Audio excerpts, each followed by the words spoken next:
I am a licensed psychotherapist and I am living with severe depression and complex trauma. And I'm going to talk to you a bit about what has helped me and then also what has helped my clients when working through depression, anxiety, grief, and trauma. Specifically today, I want to talk about cognitive diffusion. Cognitive diffusion is a term specifically from acceptance and commitment therapy, or ACT, but the concept in itself is found in a lot of different therapy modalities. And the idea of cognitive diffusion is basically the idea that we can build space between ourselves and our thoughts. So if you struggle with depression or anxiety, or if you're going through grief, or if you have complex trauma or trauma in general, you likely have a whole plethora of thought streams that are going on at all times or at any given time.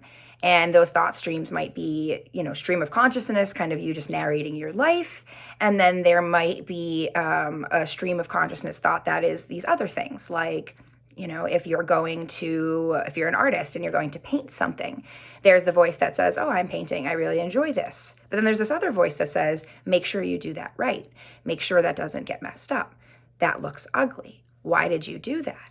I should just stop. So there's often, and maybe you don't have that negative narrative, and if you don't have those negative narratives, this video probably isn't for you. But building distance between ourselves and our thoughts helps us catch ourselves before we spiral into internalized narratives about who we are and what the world around us means. I have some notes here, so I'm going to look up at my notes here just to make sure I don't go too off track because this topic gets me all excited to talk about and help people with. So the first idea around cognitive diffusion is separating your thoughts from you. And how we do that is by identifying that not all of our thoughts are facts. Not everything we think is true. If everything we thought was true, that would be probably pretty alarming for a lot of us, because you could have the wildest thoughts just enter your brain that have absolutely nothing to do with your values and who you are as a person. But potentially people around you, family members, friends, the environment around you, it has an influence and has an impact. If you were to look back and think about even the people who taught you how to talk, who taught you your first words, who taught you what things you like or don't like, what they bought you for toys as a child, all of that dictates a bit about what we think we like, what we think we value, and the way we speak. And so if you think about the relationship you have with the people who taught you some of the most basic things like talking and walking and functioning in the world, and that relationship is rifted, and there have been ways that those people have spoken to you. Maybe those people aren't your parents, maybe it's coaches, maybe it's teachers, maybe it's friends, other important people in your life. And maybe they only said something to you one or two times, but it was enough and it made enough of an impact at a time in your life where it stuck. So maybe you think you're terrible at sports because you had one coach one time who just berated you and your ability, so you've never played sports since. Or maybe you had a mom who always commented on whether or not you were wearing makeup or whether or not you dressed nice when you went out. And so now you always have to feel like you have to go out and wear makeup. And we think that those are our values. And we think, I'm a person who never leaves the house without makeup. But did that come from you? I'm a person who doesn't like sports. But did that come from you? And so we can start to build that separation of my thoughts are not facts and I am not my thoughts. And then there's also, I'm sorry, my little notes here went up. We reduce the power of our thoughts when we build distance between them. So if I think that all of my thoughts are true, that thought is going to have a lot more power. If I have a thought, let's say I have a thought of something distressing that I would never do in a million years. If I believe that it's true, it's going to distress me a whole lot more than if I'm like, that's a weird thought. Why did I have that thought? I shouldn't have that thought. Let's put that thought out there. That's wild. And maybe we unpack it in therapy, especially if those thoughts persist.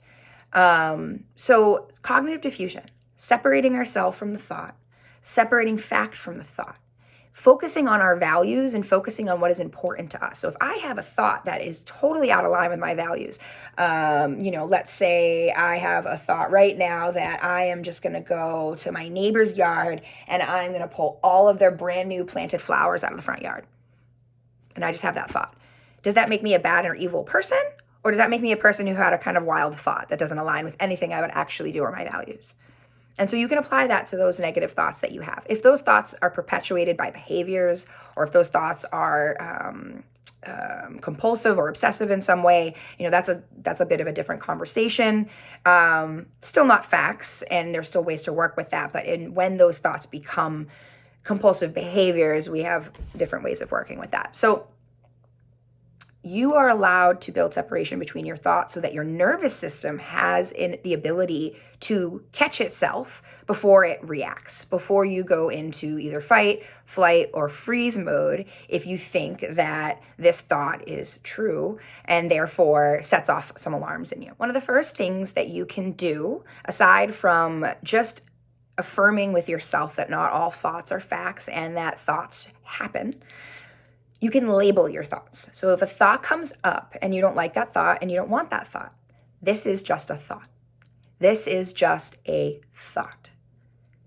You can get curious about the thought if you want to, and if you have the capacity to do that. Maybe you do that with a therapist, maybe you do that in a journal, where you ask yourself, where is this my thought, or is this something someone has taught me? Is this something someone has instilled in me that maybe no longer aligns with my values, or maybe never did align with my values?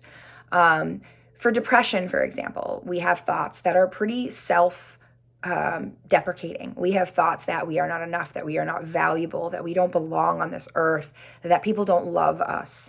And so the more we can label those things as this is a thought I'm having, the less it feels like a real internalized reality. The part where things become internalized and they become part of the way we're seeing the world is when it really gets hard to pull ourselves out. So by practicing, even if you don't believe it, even if you're watching me right now and you're like, this is crap, it's not going to work. I've been depressed my whole life. I have been into the depths of hell. This girl has no idea what she's talking about. I might be 35 years old, but I have been through the depths of hell when it comes to depression and trauma. To a degree I won't talk about yet, but I will eventually here talk about my head-on collision with my complex trauma and depression. But it almost killed me. And I think it's really important to hold on to the belief that there are people out there who have gotten through this and have found ways to continuously hold on to the life preserver that we deserve. We deserve to be found, and we deserve to live a life that has a quality of life that feels safe. And I'm sorry if you're here struggling, and if you don't believe me, I get it.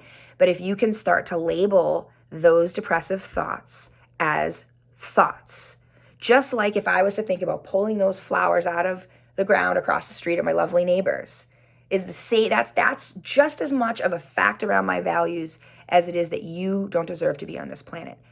I mean, you don't really know me. You don't know if I'm someone who would go tear out my neighbor's things, but you'll get to know me maybe. If you follow me other places, you might. So label the thoughts. This is just a thought. Sometimes you can sing your thought out loud. If you think, I want to go do something crazy and pick some flowers out of the garden. Not just pick them. I'm gonna rip them out.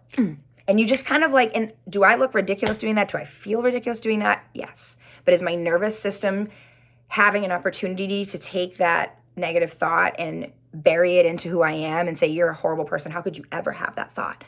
And if it's depression, you're a horrible person. You might as well just not be here. You are not your thoughts. You can also affirm and thank your brain.